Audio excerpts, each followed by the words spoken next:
Bonjour à toutes et à tous, bienvenue pour cette vidéo du mois de mars 2023. Alors nous nous trouvons avec Jonathan dans le bureau Force ouvrière du CEL et d'ailleurs nous en profitons pour faire une petite parenthèse. Lorsque vous passez devant, n'hésitez pas à venir nous voir, nous interpeller pour parler, pour nous dire bonjour et surtout pour évoquer peut-être des problématiques que vous rencontrez au quotidien. Voilà, on est là pour ça et nous avons un lieu privilégié pour cela, d'ailleurs dans chaque dépôt. Nous allons évoquer donc plusieurs termes dans cette vidéo concernant donc les chiffres de l'entreprise comme d'habitude, les infos sur le nouveau réseau, les permissions au niveau des CR, bus et tram avec l'ordre de priorité de celle-ci, un point sur les manifestations en cours qui est très important, un point sur la lutte contre la fraude avec le comité sûreté, la présentation du questionnaire en cours sur le rythme de travail des conducteurs, un retour sur la CSSCT du 6 février 2023 et le dernier point, les activités sociales et culturelles.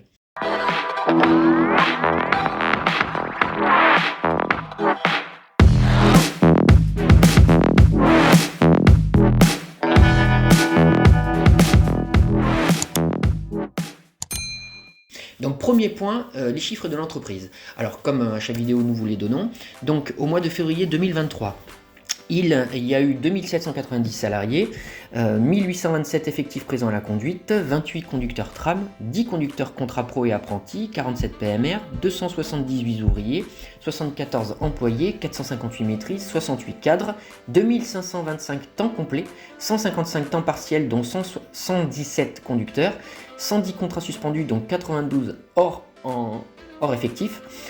Il y a eu 13 entrées avec 8 CR, 2 employés, 2 maîtrises et un cadre, et 18 sorties, donc qui se décomposent comme suit: 10 conducteurs, un conducteur contrat pro, un conducteur tram, un ouvrier, un employé, 3 maîtrises et un cadre. Et elles se décomposent aussi comme cela. Donc il y a eu 4 démissions, 4 licenciements, 0 fin de CDD, 3 fins de période d'essai, un transfert groupe et 6 retraites.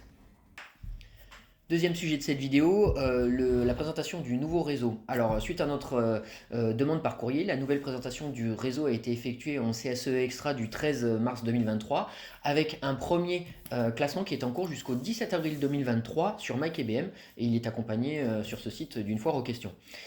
Suite à notre relance également à la direction, les CR Tram embauchés avec le permis B passeront bien leur permis D cette année en attente des dates par le centre de formation.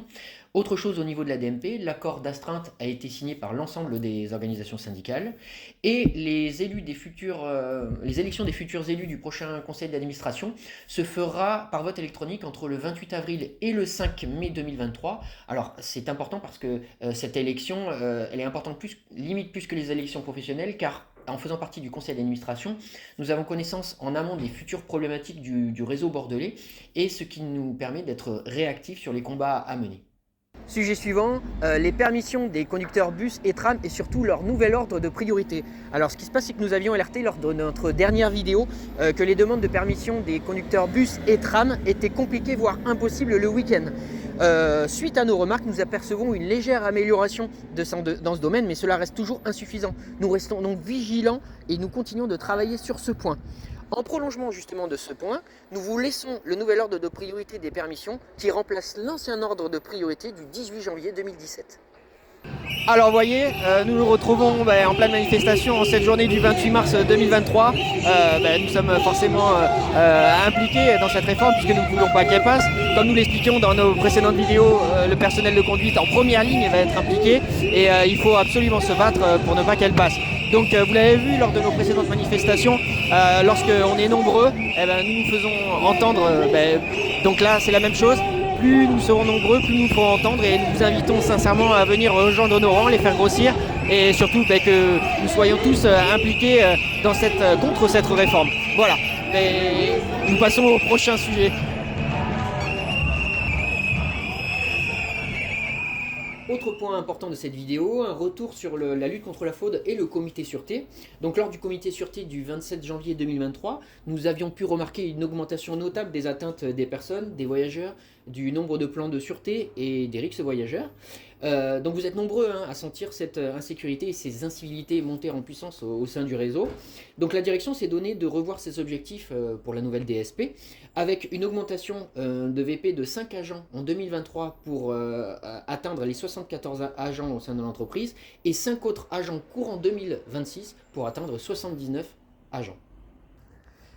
Autre sujet de cette vidéo, la concertation sur les rythmes de travail des conducteurs avec un questionnaire du projet. Ce qui se passe, c'est que l'enquête conducteur se fait actuellement, donc du 20 mars au 7 avril 2023, sur le rythme de travail et s'accompagnera ensuite de tests en fonction des réponses de cette enquête, puis d'une évaluation et des solutions qui seront proposées par la direction. Alors les thèmes comme la gestion des permissions, des vacances, des organisations des services, du roulement, des classements par ligne, d'intégration habilitation et des spécificités des volants seront évoqués. Alors la direction risque de proposer la modification du temps de travail des 7h36 afin de ne plus avoir la semaine des 6 jours. Donc un nouveau roulement sera peut-être mis en place en septembre avec le nouveau réseau et une négociation sera faite avec les différentes organisations syndicales pour signature d'un accord en mars 2024. Nous resterons cependant très vigilants. Alors pourquoi? Parce qu'une expérience précédente avait été réalisée par la direction pour la DEX 2020, mais celle-ci s'était soldée par un échec puisque les modalités de cette réorganisation n'étaient pas au bénéfice des conducteurs. Autre sujet, nous allons faire un retour sur la CSSCT du 6 février 2023. Nous avions évoqué plusieurs points, nous en faisons part. Donc il y a un projet de modification de l'escalier des quinconces normalement prévu en 2024 qui est en cours. On a fait un bilan sur les accidents de travail avec une augmentation des accidents de travail avec arrêt concernant les malaises, des chocs, des chutes, et qu'il y avait aussi une nette augmentation des réserves de l'entreprise sur les accidents de travail concernant le trajet domicile-travail avec, pour vous donner un ordre d'idée, en 2019 12 réserves par l'entreprise, alors qu'en 2022 nous atteignions les 57 réserves par l'entreprise, ce qui est quand même assez important. Alors à la conduite tram, la direction ne justifie pas la réduction de vitesse à 25 km/h dans certains carrefours, puisque, alors dixit la direction, cela causerait plus d'accidents si le tram ralentit et cela inciterait les véhicules tiers à passer plus facilement au niveau des intersections. Bon.